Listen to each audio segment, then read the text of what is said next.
month of June. It's what I call the creative guidance reading.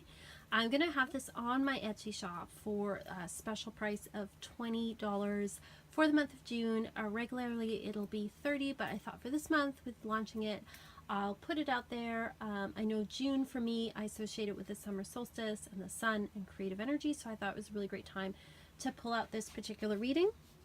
As a creative person, I often have people asking me for guidance in this area, so it's a pretty common question that comes up, and so I've designed this reading specifically if you're feeling a little bit stuck in a creative area to help you out.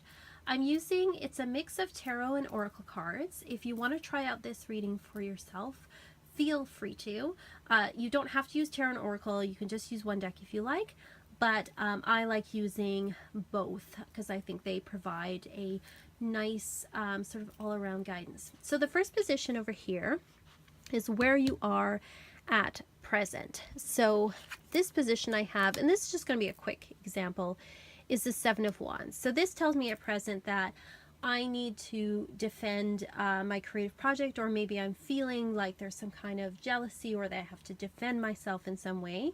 And so this may be what's causing some issues as far as moving forward with the project. The next one I'm going to, position 2, tells me, what are my hopes and dreams? What am I hoping for? What's my hope for a result with the projects?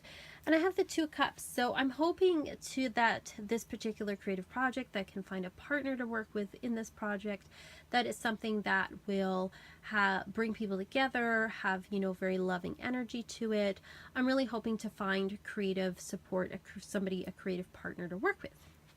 The next one is, what's our challenge? Sorry, this number 3. What's the challenge that's going on? The challenge is, being generous to the project. So that might mean that I might need to invest more money in the project, or it might mean that I'd need to be more generous with my time, to spend more time working on the project. And then finally over here we have, what is your block? Like as far as these 4 go. So what's blocking me? It says Knight of Cups. So Knight of Cups tells me that too much time is spent dreaming about the project and not enough time is spent taking action on it. So I need to take more practical steps on it.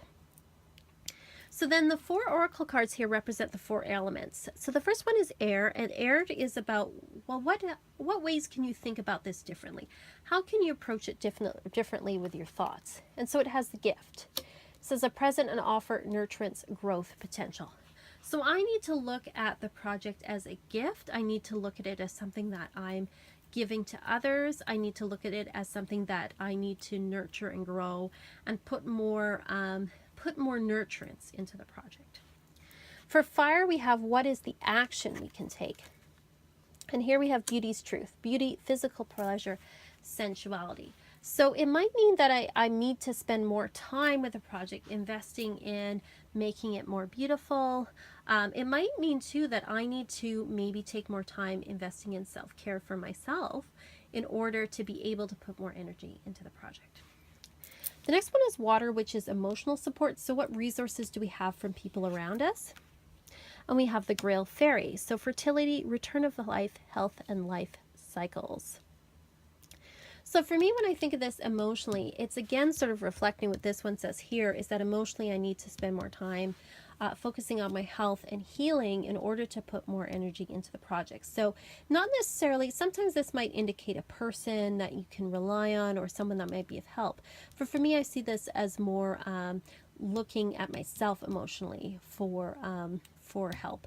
Also too, with the moon here, it kind of tells me that magical energy as well, that doing ritual work can also help as well emotionally. And then for earth is, what physical things can help us? What physical resources do we have? And we have stardust.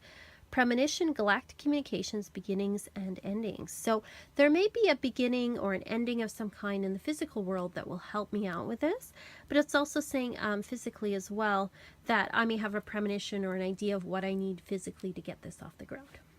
And the final card here, which is tarot card, is outcome. So where is this moving towards?